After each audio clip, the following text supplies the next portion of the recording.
welcome to the Right Balance podcast. I'm Diane Wright, your host. Here is where I'd like to share stories and interviews with leading practitioners and coaches, all under the health and wellness umbrella. We'll be including holistic therapies, inspirational people, and a vast array of experts to help you get on the right path.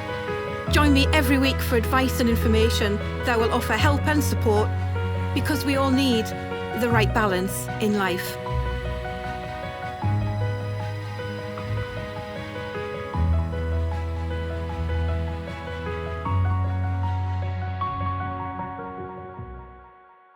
Welcome to the Right Balance podcast. I've got a lovely lady with me today, Jenny Light, who is a yogi, a meditation teacher, author, podcaster, inspirational speaker, and a spiritual healer. Welcome, Jenny. Lovely to see you. I want to start off by saying that how did you first and foremost get into this way of life? The meditation especially? Well, I think we have to go right back into my childhood, Di, because it was, I don't know, it just visited me. I was probably about 5 when I would wake up in the middle of the night. I filled the room with blue light. I was as large as the room and as small as a seed. And I couldn't, I couldn't move my little body. I was in this huge expanded space, and then that gradually would recede. But it happened, I had a recurring Kundalini awakenings as a child. Wow. And my mother introduced me to yoga when I was 9. So I was doing my own daily practice from the age of 9, and anyway, so it just went on from there. But my life as meditation, I realised at the age of 14 that it was really important that I meditate, that this life would be short, and I had to get myself started right now because I had to make a long journey in meditation. So I've had a daily practice every day since I was 14. Wow. And in that initial blue light, was that frightening for you as a 5-year-old? Was that scary? No, I was the blue light. Oh, right. Excellent. So moving on from that, the progression of your traveling or journey of this life path that you're on and have been on, how did that progress into sort of adulthood and things? Well, I turned vegetarian when I was 6, and that was a choice I made at 6 years old. And it's this life path of just knowing what was right and doing it has followed me my whole life. I trained as a spiritual healer first, and that was in my early 20s with the National Federation of Spiritual Healers. But I always continued to go to a weekly yoga class and had my own practice. I don't know why I took so long to actually come to be a yoga teacher, because, it was obviously what I was meant to do. Absolutely. But I was probably, in my early 30s before I actually decided I would go and train as a yoga teacher. So, I feel that's quite a long time, but now in my late 50s, you can look back on all the patterns and how everything led one into the other. So, as far as my life pattern goes, I knew that I used to be a teacher in education, and I taught kids that were that needed support, that were slow learners. But anyway, I knew that by the time I reached the age of 52, I would no longer be teaching, not in that way. I could see myself, in visions, I could see myself on a stage speaking to vast audiences. Wow. And I didn't know exactly what I was talking about, but I knew that I was teaching about spirituality. So although I teach yogic meditation. I say that's primarily what I do, Mm-hmm. teach yogic meditation. I teach people how to make that inward journey and how to get through all the blocks there are in the ego and the psyche, and how to make that step-by-step inward journey. It's very worthwhile, let me say. But I knew that it was really important for me to get out there to teach people what I've learned, but what anybody can learn. You know, this is the route the sages took. Saints and sages of, you know, all time have taken this journey. And it is the route for us all. At one time or other, we are all going to get to the stage where we look out into the world and we say, is this all there is? Is this it? Mm-hmm. That's it. What's the point of life? Is this it? Mm-hmm. And then when you start to question, that's the pivotal moment where you start to look within rather than looking without. Because the physical world is never going to give you the answers to what you're seeking. It's only going to be something that's transient. That's right. Because this is a world of coming and goings. You know, people are born, people die. The body only lasts so long. Every relationship goes through its fluxes and flows. You know, so looking out into the world is never going to give what you are truly seeking. That's and that right. is to be back into that great oneness of existence, that instead of looking out into duality of, you know, good and evil in the world, and, you know, that good and evil plays out within us all as well until we learn to master and come into that oneness. But I teach people how to meditate, how to make that journey from the exterior to the interior, find that great calm, that great light, that great truth within. That's lovely. That's beautiful. And I think more so with what we've gone through over the last couple of years as well with the pandemic. You know, people are going back, if that's the right word, into themselves again to learn who they are, you know, and what they're actually going to be about in the forthcoming future. I think it's so important, and meditation can be done on all levels as well, and at all ages, I think, as well, which is great. Yes. Well, I mean, meditation for children is a slightly different focus. Okay. You know, I think you don't want to go too esoteric for a 6-year-old, although I'm pretty sure I could have coped with it. I think I was unusual. Yes, I think there's been in the last couple of years that with the pandemic coming, there's been a stop the bus, everything's gone quiet, and people were within their own four walls, which is kind of symbolic of where you are already. You're within your own frame, as it were, looking out onto the world, but you were within your own four walls. And for the first time, this happened as a global thing. And it meant people had to reinvent themselves because the normal distractions and entertainments of life were temporarily stopped. And people found either they could go down the route of more hedonistic things or distractions like online bingo, or I don't go down that route, so I don't know what other distractions there are.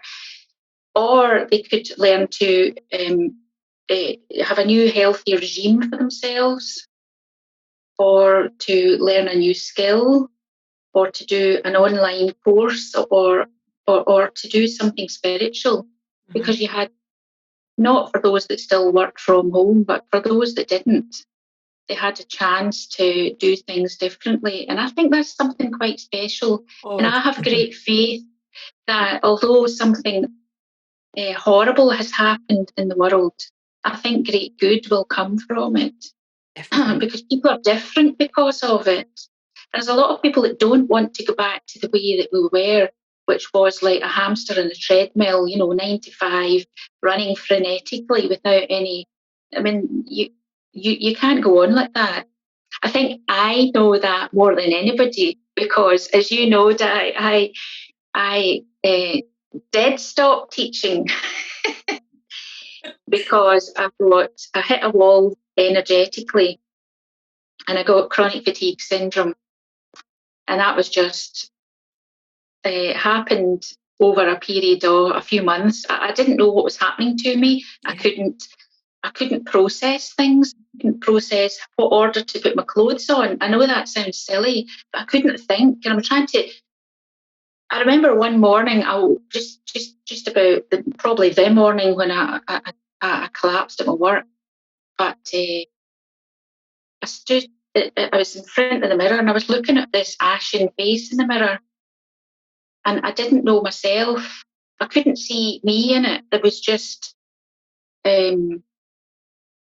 no energy, nothing behind the eyes. I was as dead. And so chronic fatigue syndrome. But that, I take everything as a learning thing, and I think, right, well, that was a great stop the bus for me. That was a great moment of closure, of stop. That's right. And I think that's where we all come through different, or we are all on different paths where we have to hit the reset button for whatever reason. And I hope to see what you think of this, but I really strongly believe that this pandemic has been a reset button for all of us. And as you and as I have gone through illness, etc., where it is the stop button. It's you won't, if you're not listening, I'm going to shout at you. And I often describe the body's reaction as it will whisper until the point that you're not listening, and it'll shout and it'll pull you to your knees. And it's quite dramatic. And it can be over a period of months, weeks, or whatever, sometimes years, until we get that push of, you've got to listen and take heed of what people or the body is telling you, and to stop listening to everybody around you.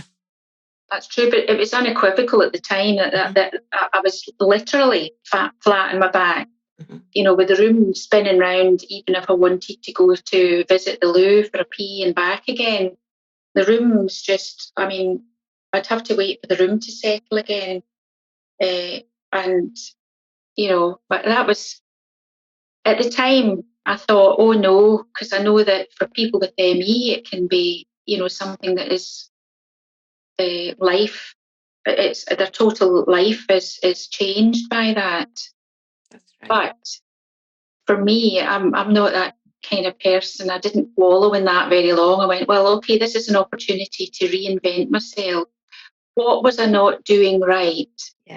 That I ended up like this. There's something that I was not doing right. And I know now, looking back from my wiser self, with the age of 58, that if I look back on that, then I see that journey at that time was something that I knew I would grow from, and I did grow from. So I did recover. But I would lie there on my back with my hands on my stomach and do as much as my brain, because my brain couldn't focus for any more than like a minute, 30 seconds. It would lose track in the middle of a conversation.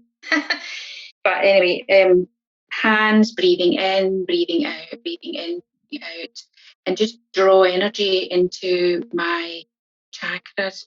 Particularly the one that was depleted was the navel chakra. I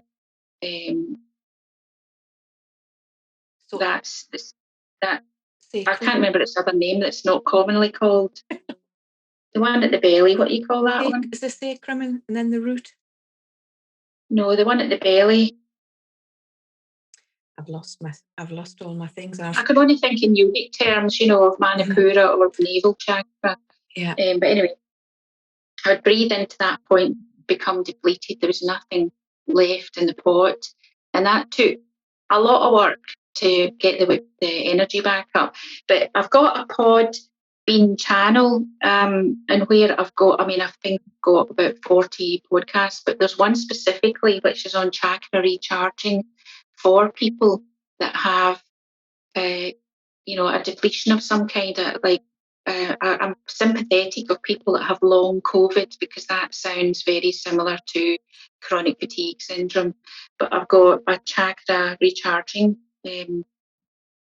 meditation. I've kept it short, it's 20 minutes, so you just listen and participate. There's a few for different things like that, and sleep disorders and things like that. Oh, that's brilliant. And that's all free. People just log on, which I'll have the details at the end on the show notes, and people can check all those Podbean meditations out. And I'm sure somebody will find something for something. It goes into all kinds of different areas. So that's fabulous. It goes into great depth of yogic philosophy. They're all practices. Brilliant. Each one is a practice, so they vary between like 15 and 35 minutes ish. That's great. And people can do that in their own home with their earphones on or whatever, in their own space. That's fantastic. And for anybody. The other thing that I want to talk about is both your first and your second book. How did that come about, Jenny? Right. Well, I'll show you the first book. This is the book of recovery from chronic fatigue syndrome. It's called Living Lightly: A Journey Through Chronic Fatigue Syndrome, and it's me on the back smiling. Wow. That was obviously. I mean, I had to tell people if it worked for me, how would I get people to be, come out of chronic fatigue syndrome? First of all, it doesn't have to be something that you sit with for the rest of your life and wallow in. But you do have to rethink how you operate in life. So what I did was I've written a book that just teaches people how to breathe, how to meditate, how to think positively, how to use affirmation, change their diet, because diet is really important to get the energy. In yogic terms, everything is filled with prana or life force. Instead of thinking of food as its calorific value, think of it as its pranic value. How much prana does it have? And it stands to reason immediately that a food that is raw, that is going to be one that's far more filled with prana, because as soon as we start to tamper with that, it's something that's freshly prepared as well, something that hasn't sat and been in the fridge for 3 days after it's been cut up. It's still raw, but it's starting to decay. It has to be as freshly prepared as possible. So you are ingesting its prana. Right. So if you think of it in those terms, plus also a supplement which I'm going to give a plug here, not because I'm getting any accolades from this, but because it's a fantastic product. It's called Veg EPA, VEG EPA, and it's by a company called Hygenis. It's even in primrose oil, which is great for a mood lifter, but it's also got these high strains of omegas. Okay. So it is absolutely fantastic. That would really help to repair the burnt out nerve ways in the brain. That's brilliant. No, it's really good to hear about recommendations, especially when you've done it yourself. So that's my first book, Living Lightly. And the second one, this was published in 2019. It's called Divine Meditations on the 26 Spiritual Qualities of the Bhagavad Gita. So it is a book of yogic meditations, 26 chapters, and each chapter has a different quality. So there's talk, there's something to think about. At talk, I mean, I'm talking when I'm writing. It's my voice that you hear in written form. And there's something to practice, a breath practice or something, and each one's got a little script of a meditation. A couple of these are also on Podbean. Not too many of them. I didn't go down that road at the time, but I might come back and re-script it all. Anyway, but that book it's sold really well. It's been quite popular. Brilliant. And also, we have another one due out at the end of the year, Jenny. I've been quite prolific. Yeah, I've got my third book is called, I haven't got anything to show because it's nothing in physical yet. It's called Awakening the Lotus of Peace. What a lovely name. Yoga Meditations for Inner Peace. That's fantastic. So it's all about getting in touch with that inner peace that is within, but it's only shrouded. It's only shrouded by the kind of grime of what you've allowed to yourself to become attached to. So Wow. it's got quite a lot of yoga philosophy in it in everyday terms. So I like to keep everything simple. That's right. But each chapter is on a different aspect of peace. Oh, lovely. So it's experiencing peace as a radiance, or peace as a fragrance. So that could be one that you imagine at the beginning. Because when I sit and meditate, I am enveloped in fragrance. It exudes from within. It's like the musk deer. Wow. It's just this beautiful fragrance comes up from within, and I think that is the inner peace. But absolutely. yeah, it's a really, really lovely book. I'm really looking forward to getting out there. That's great. So just go on recapping with the meditation. This is for anybody, and even beginners who have never meditated before ever. It'll be a sort of a talk through, and these are all linked on the Podbeam. Is that correct, Jenny? The Divine Meditations, there's a few, that book, the second one, there's a few on Podbeam, but all of them will be on for the new book, Awakening the Lotus of Peace. That all of those will be available for free. At the moment, they're in draft on Podbean, but I have now been accepted as a teacher on Insight Timer. Mm-hmm. So I'm thinking that they'll probably all be available. I'll move them into Insight Timer. So yeah. So just tell the listeners, for the ones that don't know, Insight Timer is for or with, or is it's a free app. Yeah, Insight Timer is a very popular free app that you can get all different types of meditation, and you can also get videos of people teaching yoga. Some things are ones that are free, and other ones you may have to pay for, but mine will all be free. But if you wish to give me a small donation, that's how I'm having it. Yeah, absolutely. No, it's all fantastic. It's a freely downloadable app. Yeah, it's very, very popular. Yeah, it's similar to the other ones that I've seen on the market. There's three big ones, and that's one of them. Brilliant. No, that's fantastic. And you also do later on in the season or towards the end of the year, one-to-one or a class up in Kilmarnock, where you live, in Dumfriesshire and Galloway, Scotland, for events and things like that. But you also go to events when we can in this crazy world we're going to.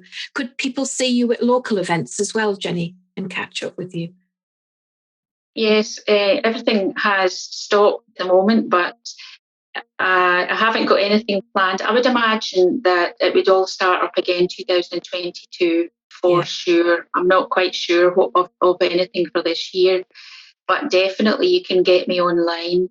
Brilliant. My yoga meditation classes are on Zoom, so you would just contact me and we could have a chat about what kind of level you want to push yourself at, whether you're the advanced class or whether you want to join the beginners or intermediate class. So really, it's all of that is available online, and I think it's a great way of reaching people from far and wide, because I've got students on the continent and in Australia. So I mean, people get a chance to meet with me, as it were. I find there's very little difference in how it feels to be present on Zoom, to be present in one-to-one, in body, as it were. Yeah, that's right.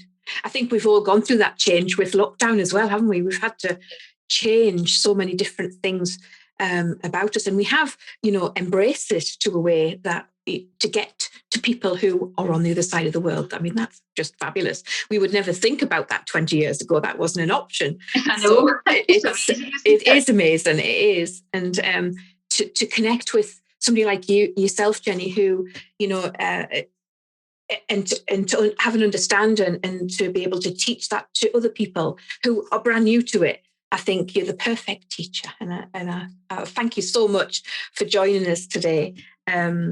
It's been a real insight. I could listen to your voice for hours. It's lovely. It's great. Very soothing voice, very soothing.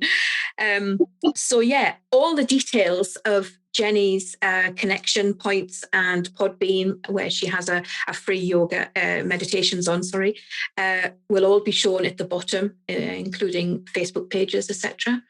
And I'd just like to take this time to say thank you very much, Jenny, for all your time, your energy, and your fantastic work with meditation. I think it's great. Thank you so much. Oh, thank you very much, Di. It's been an absolute pleasure. Absolute pleasure. Thanks for listening to the Right Balance podcast. Hope you enjoyed the content. Please tell your friends and family, and don't forget to subscribe to the show. It will also be uploaded to the social media channels like Facebook and YouTube, including all the show notes. I hope you'll join me next week. Stay safe.